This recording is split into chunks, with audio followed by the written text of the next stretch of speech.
Okay, well, good afternoon, everyone. Thanks for being here. My name is Meredith Meyer. I'm the associate editor here at BizTimes Milwaukee. I cover things like restaurants, retail, hospitality, and I do a variety of other things related to our print magazine, BizTimes Milwaukee. You should have all received a copy on your chairs. But today I'm here and I'm super excited to be with our panelists. We're going to be talking about various programs that help students explore the wide range of healthcare careers out there and gain hands-on experience. So we have a couple of established workforce partnerships represented among our panelists up here, and we're hoping that kind of their stories and their examples can serve as tangible, real-world examples for all of you to kind of take inspiration from as you perhaps try to implement some workforce programs at your own organizations. So we're just here to help educators, employers, and partners kind of learn how to build pathways into family-supporting careers and share some lessons learned. So before we kick off our discussion, I am going to briefly introduce our panelists. So I'll go down well, you're a little out of order, but that's okay. Raise your hand when I say your name. So we have Rich Mannisto, who was appointed as the third president of Messmer High School in April 2025. When he was appointed to that role, he launched a new strategic vision to engage with the Milwaukee community, expand Messmer's campus footprint, and increase enrollment. He began his career in K-12 education in 1995 as a music educator and high school band director, and later found his way into educational administration and advancement. Gretchen Jameson has more than 25 years of experience spanning the healthcare, nonprofit, corporate, and higher education sectors. She joined Versiti Blood Centers in 2024.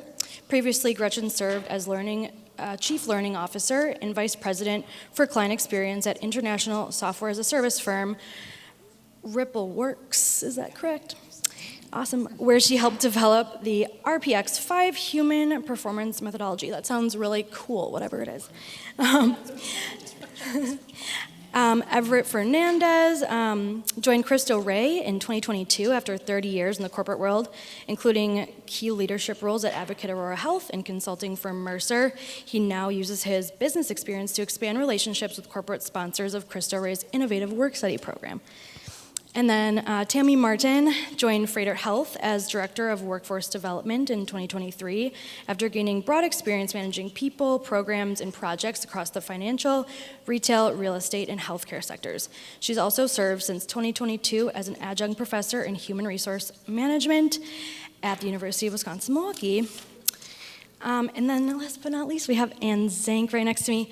Ann has served as the workforce lead for the Wisconsin Hospital Association since June of 2017 as a member of WHA's government relations team and acts as the lead person in the critical areas of workforce development and clinical practice, a nurse by trade, and has worked in nearly every area of the healthcare sector, including patient care and leadership roles in hospitals, clinics, and long-term care. So just to highlight again, we have two program pairs up here, and they're sitting next to one another.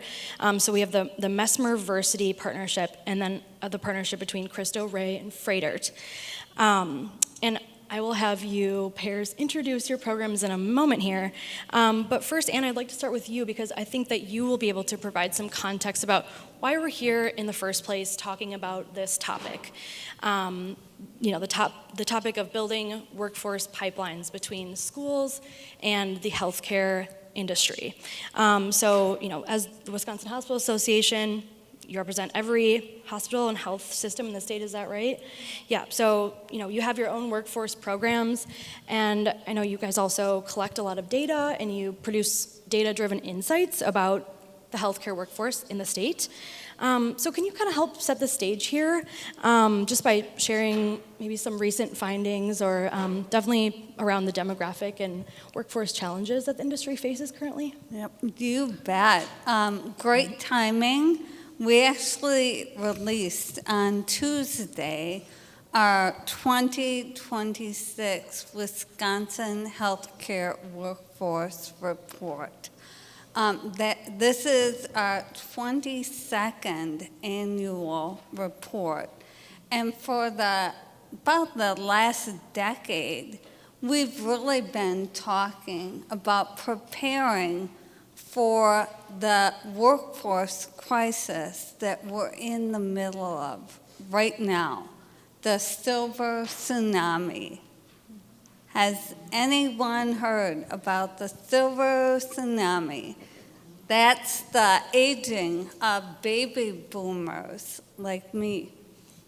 Every industry is facing surges of retirement, but healthcare has a dual challenge because as we age, healthcare demand increases. So even though our healthcare workforce and our physician workforce is growing faster and faster, demand is outpacing that growth. So our workforce is stabilizing. Our nursing shortage is getting a bit better. But our healthcare workforce isn't gonna be able to grow fast enough to keep up with the demands of an aging population. I'll just mention one more thing, but you'll see lots more data if you check out our report. Only Wisconsin's population over the age of 65 has grown since 2010. That trend is gonna continue right up to 2050. So we have a shrinking available workforce trying to keep up with escalating demand. Wow, yeah, that is a staggering statistic for sure. And thank you for sharing that, that context. I think it's important as we move on with our conversation here. So let's talk about the partnerships we have represented on stage. Gretchen and Rich, I would love to start with you two. Let's talk about the Messmer and Versiti partnership. Well, we're really excited to be partnering with Versiti because at Messmer we have what's called a January term, and it's our winter program where we take this particular year 55 different electives for our students to experience. Because we really believe in serving the underserved population in the 53206 zip code, that they don't have a nuclear family that exposes them to vocations. And looking at the future, we realize that healthcare needs are going to expand exponentially. The job market projections are that 52% of the jobs needed in the next 20 years will be healthcare related. So Messmer is stepping up to the plate and making sure students that want to consider a healthcare career get a little taste and an experience during that winter process. So we partnered with our friends at Versiti to look into their phlebotomy program, and I'll let Gretchen talk a little bit more about exactly what that entails. Well, absolutely. One of the really great things in any partnership is where you figure out how to solve the needs that each party bring to the table, right? And so for Messmer, you heard what you were looking for. With Versiti, you heard the statistics of what we're interested in with respect to the healthcare workforce. So this particular partnership focuses on exposing students to a phlebotomy career that, if you don't know what that is, that's the person who does the blood draw when we have a blood donation. And so we started a program, it's a 4-week program, and the students leave certified as an assistant phlebotomist, so it's not like they're leading kind of a poke on their own, but they're a casual worker who then works in 4 of our different donor centers around the city, and they have the opportunity to engage in that workplace as a casual employee of a sort. We had 10 students in the inaugural cohort, and actually it's very interesting, that would have been back in 2025, early 2025. One of those individuals actually is with us now as an actual Versiti employee full-time. So we've seen that kind of carry through from the secondary experience into their post-secondary experience, which is just wonderful, right? And we look forward to the next cohort kicking off this spring. Awesome. Okay, Tami and Everette, talk about your partnership, please. Sure. So I'm Everette Fernandes, and I lead the corporate work study program at Cristo High School. For those of you that don't know Cristo, we are a school that was started in Milwaukee in 2014, and we serve 500 students, all from underserved communities. The students that go to our school spend 20%. They spend 20% of their high school experience working, and the remaining 80% is when they go to school. So 1 day a week, every single student, whether you're 14 or 18, you spend working at an employer. We work with about 100 different employers in the city of Milwaukee, and the focus is on trying to help light a fire with these students so they can better understand what choices and opportunities are in their future post-high school. And one of our best partners is Froedtert. Just as a backdrop to this, coming out of COVID, we saw a huge impact to what happened in the healthcare space. And right around the COVID timeframe, we had roughly about, I would say, probably 20 to 30 students working in healthcare.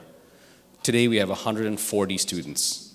We have almost a quarter, actually a third of our school working in healthcare. And we've done some very unique programs like the CNA program that Froedtert helped launch 2 years ago, which is one of our leading sub-programs within the corporate work study program that is growing very, very quickly.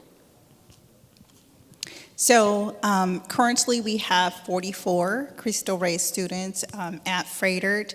They work in a variety of roles. We have them in transportation, they're in HR, they work in imaging, they work in pharmacy. So healthcare is an ecosystem.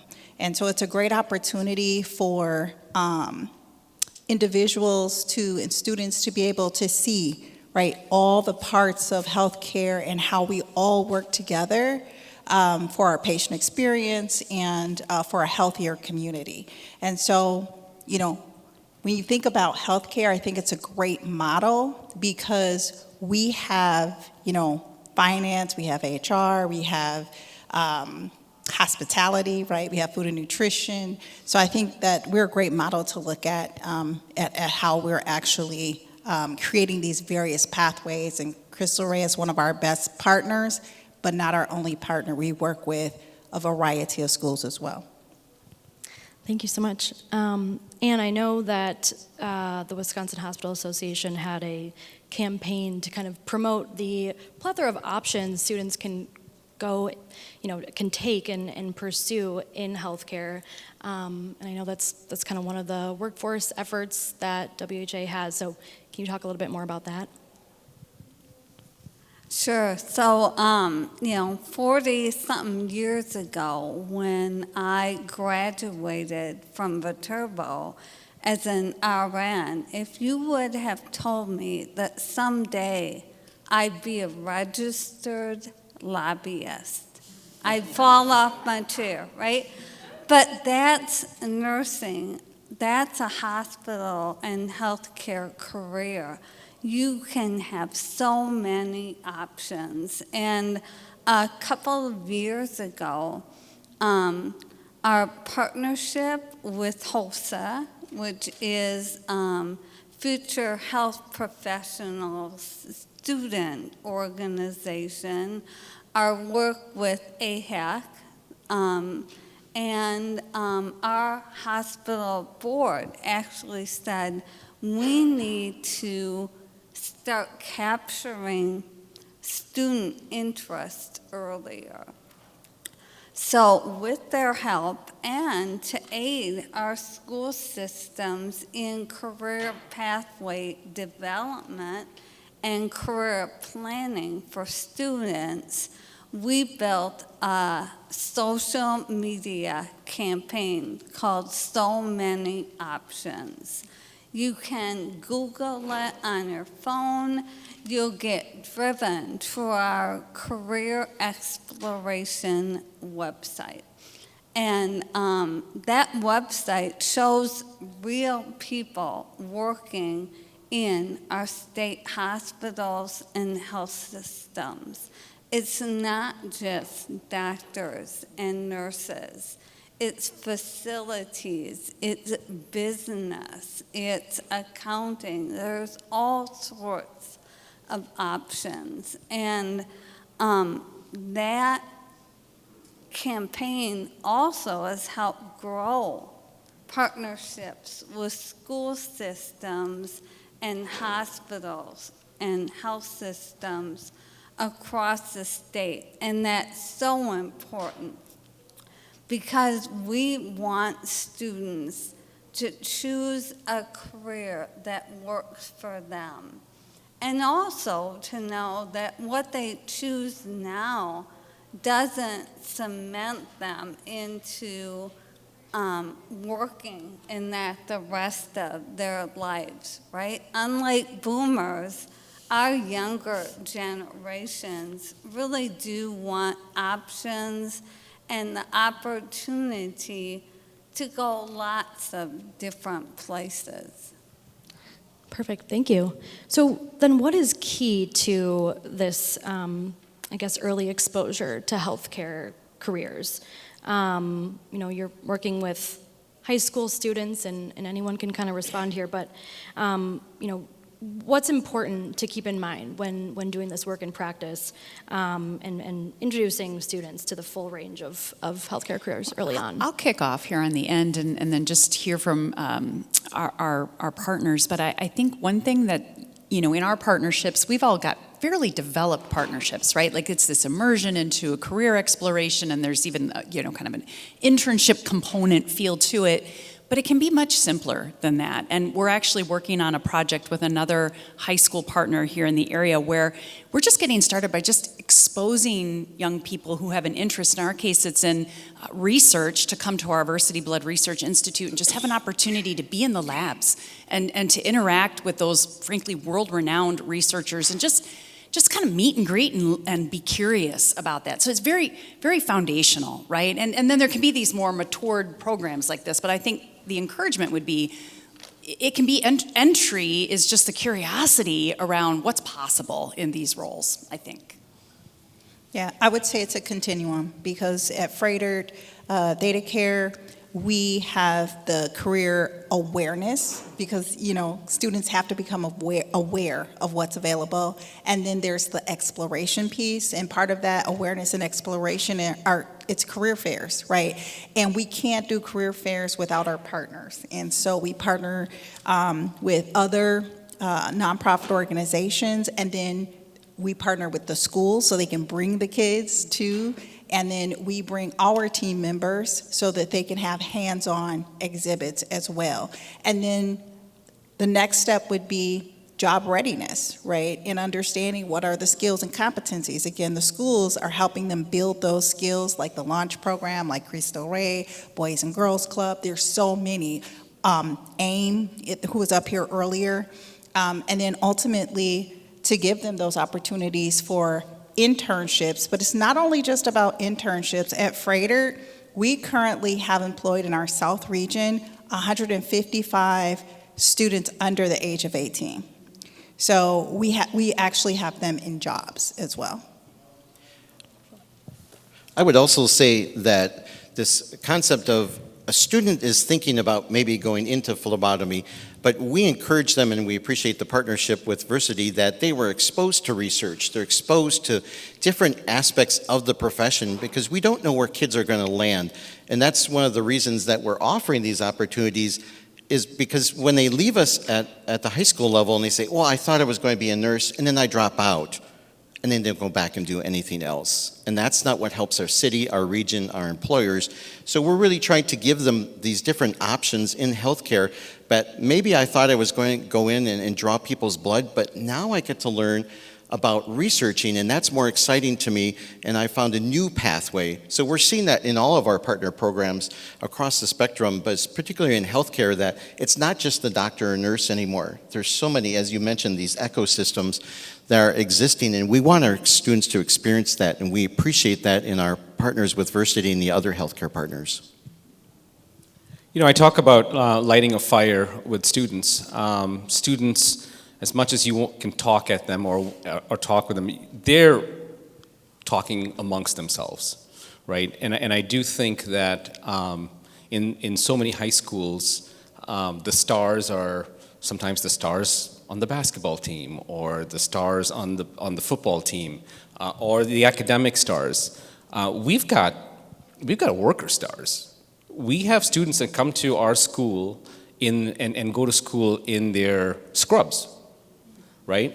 And everybody looks at them and says, "What are they doing?" And what's cool about that? And so I think that what it does is it kind of creates a little bit of a subculture of students that are reaching out for opportunities and really performing well in those opportunities. So I do think that there's a little element of kind of lighting a fire, getting students passionate about what they do, and showing it and marketing it amongst themselves as, hey, I'm moving in a direction of healthcare, or I'm moving in a direction of finance, right? We have all kinds of opportunities to help the students, again, light those fires.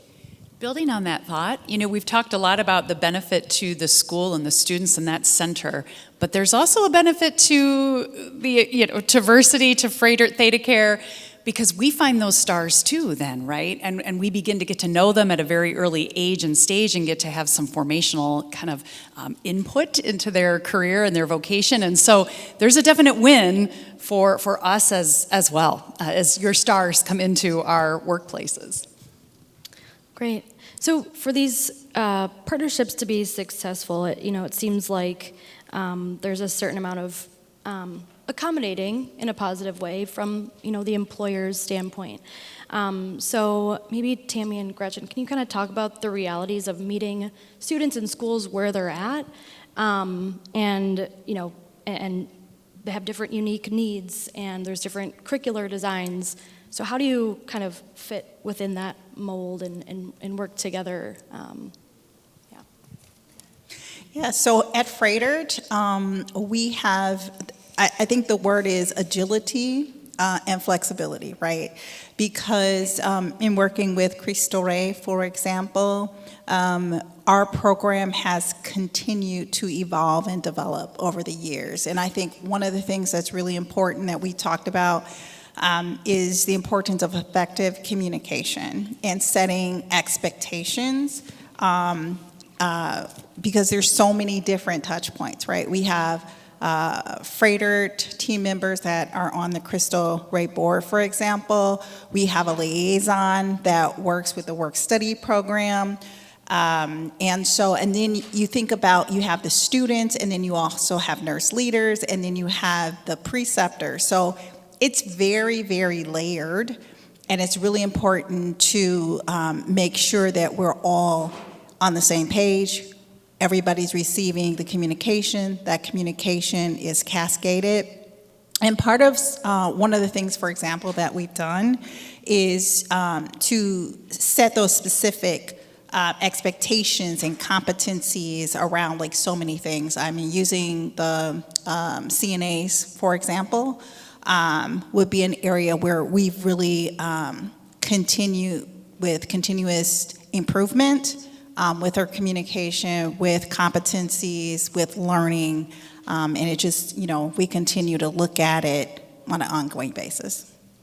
And I think, too, as an organization, discerning where to sort of institutionalize a program like this, where it should live and kind of develop, it was actually quite fun. I've been at Versiti almost 2 years, and in preparing to be a part of this with you, Rich, I went digging, like what was the genesis of this, where did it start, and where did it go from there? And what began as a great idea from our blood director over the state of Wisconsin, so we're active in 5 states, didn't just stay there. It's been codified not just into donor services, where the training of phlebotomists actually happens, but into our HR function, right? And into the talent development shop. And I was able to track down who owns it, who watches this, who sees the KPIs. And so I think that making it a part of the institutional fabric for us of our talent development program, it's not just a nice to have. We're giving it the same care and feeding as we would give other talent development programs, which I think is important. And make sure to chime in as you want. I don't mean to focus solely on the partnerships here. So I also want to talk about a topic that was already brought up, formation and guidance, especially as students maybe depart high school, graduate, and go on to college or a training program. What is the role of educators, of employers in I guess staying in touch with that student, staying engaged, as they discern their career path? There's, as we've said many times, lots of options. So yeah, how can both employers, educators, and other partners kind of help them along the way? Well, I think it's really important because once they leave our doors, we can't support them like we can when they're within our four walls. So what we've found has been particularly good for us, the skills and such that they're learning in these early entry programs, whether it be Versiti or Froedtert or Aurora or the other healthcare providers, is that students are learning to what it means to be in the workplace. They're learning how to interact with other healthcare individuals. And for instance, this last semester, we had several of our phlebotomy students decide they wanted to go into a nursing path and went into our dual enrollment program with UWM or MATC. And so part of the proof of the pudding is they ended up with 3.0 and 3.3 grade point averages in college courses while they're still in high school. And these are kids in the most underserved zip code in the city. The ones that have typically been left behind are now excelling, and the reason they're saying they're excelling is they still get to connect with the mentors and the connections that they made in that healthcare space. Those folks are starting to follow them. Now we know why, because they want to hire them again someday, and that's great because I want every one of our students to be successful in our community, in the passion and vocation that they sought to have. But I think that connection and carrying forward, that the high school can't be that tentacle. They love to come back and reminisce with us, but I can't coach them into their nursing career. So we found some real benefit, and we're starting to see some real great traction on that side. Just to add a couple of things. So, I always like to put things in perspective a little bit. So 1 out of 3 children in our city below the age of 18 live in poverty. And the support that's required for these students in high school isn't simply, hey, I'm going to place them in a role, right? You have to have a support system. So a school like Cristo Rey, it is not simply, here's a job and student go at it. We have social emotional counselors.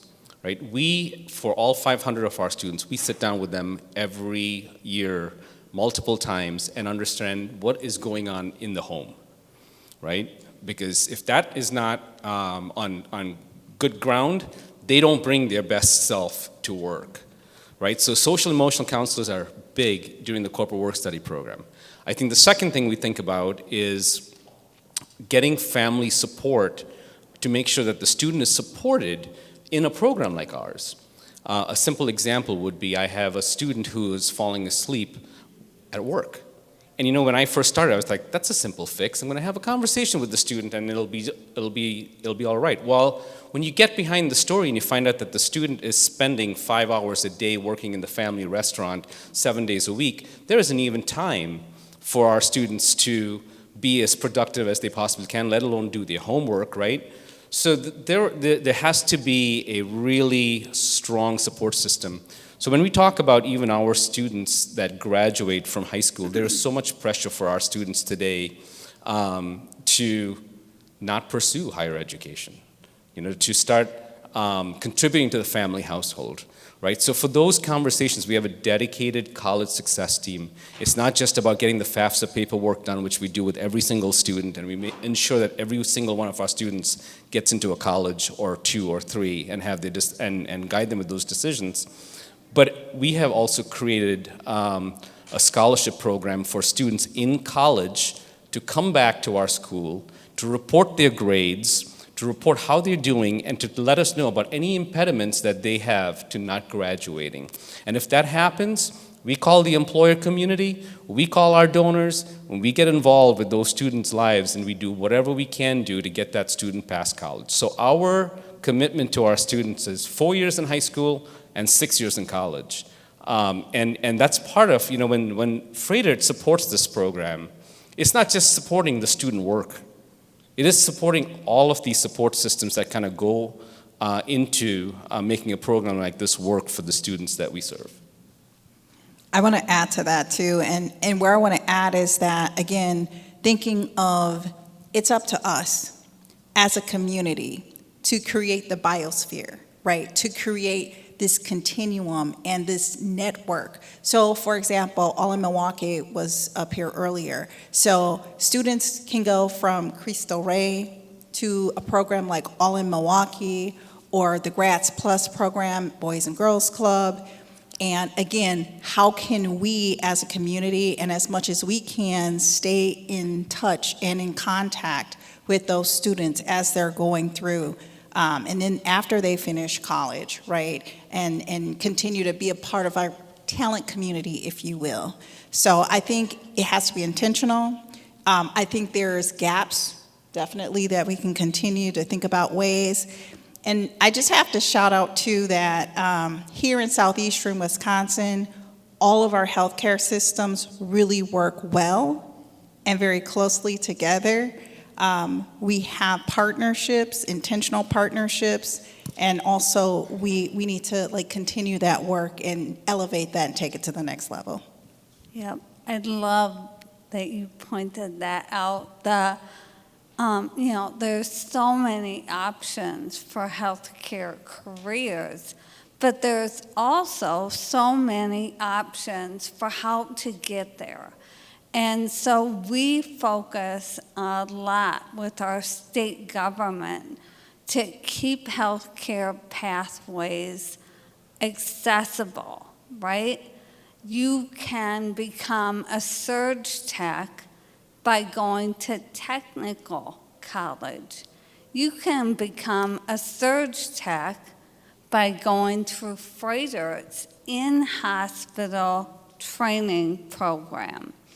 You can become a surge tech by going through an apprenticeship.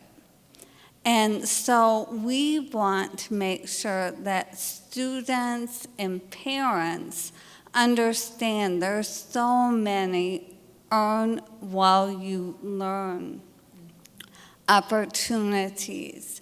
Becoming a nurse or a surge tech or a lab professional doesn't have to mean taking on debt. And that's really important. The other thing that healthcare is learning as we join the apprenticeship world is the importance of wraparound services. UW Health started the first RN apprenticeship in the nation. They took CNA employees and worked with Madison Tech to start this apprenticeship. But what they learned was the CNAs were working so much, had so many home responsibilities that they weren't gonna make it scholastically. And so having those internal touch points helped identify we have to back off on the CNA's work schedule. We have to find some tutoring. They need help with transportation, even housing. So we have to help individuals access and stay in career pathways. I think, too, choose your partners wisely, right? I'm curious in this room, because I'm always just curious about the rooms that we're in. How many of you are affiliated with an educational institution of some kind? Okay, and others with any other kind of organization, business, corporation, et cetera. So when you're going to match up, right? You said in my bio, my background is actually education. That's how Rich and I met. And so finding a partner that has a deep commitment to human flourishing, to a learning kind of centrism in how they're doing their own HR. For us at Versiti, our Grow, Thrive, Be culture is just central to how we understand our own workforce and the care that we feel called to provide for our own workers. And so we have a learning orientation in our organization. That makes us a nice partner for an educational institution. Not every organization maybe has that. So I would just say, choose your partners wisely as educational institutions and as educators, and find corporations and organizations that carry that learning DNA in what they do. I'm sure part of that is an understanding by that partner, by that corporation, employer, that these programs take a long time sometimes. It's a long-term approach. You're not going to see the ROI tomorrow. Like it's gonna take a bit, and it's not a solution for today's challenges. So I guess when you're trying to form these partnerships or even like strike them up, what's challenging and what's important about having corporations and businesses understand that piece of it, the long-term approach? Well, I think when we started our January term 5 years ago, the challenges were who can come into the school and when does it make sense to go out of the school. I'm sure my brothers at Cristo have the same issues. So, we had to work with Versiti to understand where can we send our students. Now, fortunately, you're at Thrive on King, which is literally 5 minutes from the school, so transportation there was easier.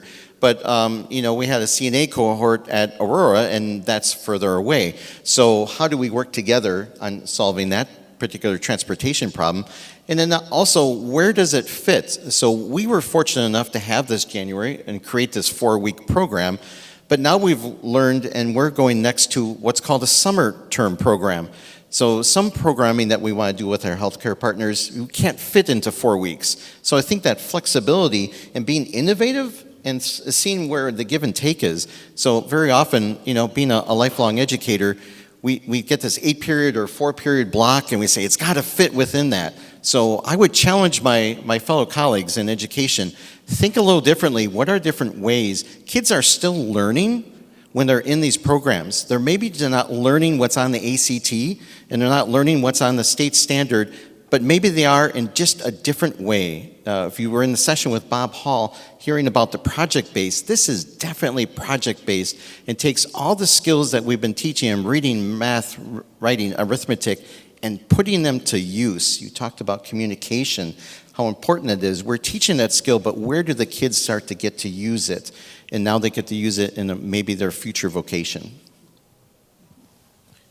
Yeah, I would say, I think we've had some success starting with a white blank piece of paper, right? I mean, we have a very mature program, and I think we could go to employers and tell them how the program works, but that's just not listening, right? I think you've got to sit down with an employer and really find the needs of where is the market going? Where is Wisconsin going, right? I mean, you think about healthcare, you think about manufacturing, you think about, construction and architectural roles, engineering roles, system design roles. So I do think that educators have got to take a step back and really understand what the market forces are in the state of Wisconsin and align programs with where the labor shortages are. So that's number one, right? And then I think if you have a good partner, always good to make sure that the partner has a budget, right? Right? So if you check that box, and there is a willingness, and they understand the mission, and they understand where we're headed, there is no deal that you cannot make, right? Because a willing employer and a willing educator will find a solution. You just need to make sure that you got the money and you got the resources and an appetite to align with the mission. So the thing about healthcare is that we're all stakeholders, right? We all utilize healthcare. And what I appreciate about that too is that when we say partners, and we talk about maybe like opportunities for like low commitment, right? One example is PNC Bank.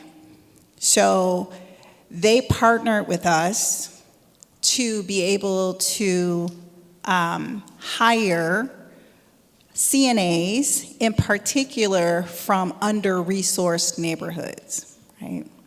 And so I have one of our stars here, Tony. He attended with me. He's a CNA. He was CNA of the month in December.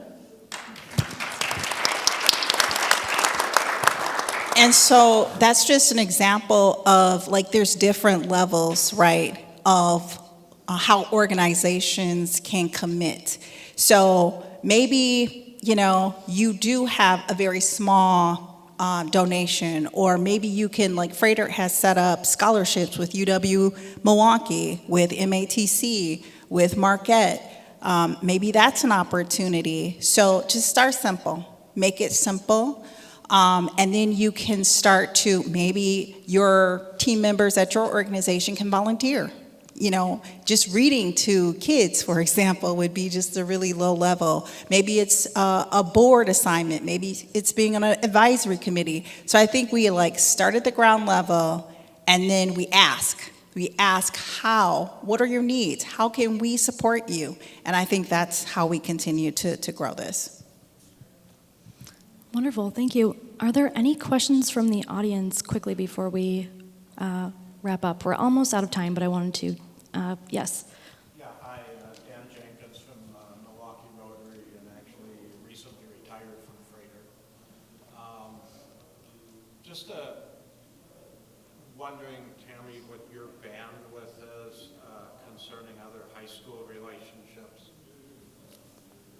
Yeah, so I have a very small team. But we do partner with MPS. We partner with Milwaukee School Academy of Science, with AUG Prep. I think we have a very wide bandwidth for the school service support. And another way we do it strategically is through other organizations like Boys and Girls Club, and then that's how we increase our reach. Wonderful, any more questions? How are we doing on time, Arthur? Wrapping it up? I have one thing to say, just Sure. just a very quick thing, because we didn't talk about money. But healthcare careers pay good money. And that is another thing that we can't get lost in all of this, right? The average median household income, this may be a year or two ago, in the city of Milwaukee is $41,000. When you compare it to the statewide average, that's $72,000. There's a huge difference between average household income in our city and the rest of the state, let alone the rest of the country. It's $76,000 with the rest of the country. So these jobs are high-paying jobs, and they are game changers for the families that we serve. So I don't want it lost, and that's something that if you talk to a student, one of the first questions are, hey, if I go there, how much money am I going to make, right? That's not wrong. That's a good thing for them to understand. Because the other choice is, if I'm not going to complete high school, or if I get out and don't go to anything post high school, I'm working an hourly job, right? So we've got to be able to educate the students about the economics of these roles, and there's a lot of play that you're going to get with students there too. Awesome point to wrap up. Well, thank you everybody for being here today. Panelists, thank you so much for your insights. It was super interesting. I learned so much.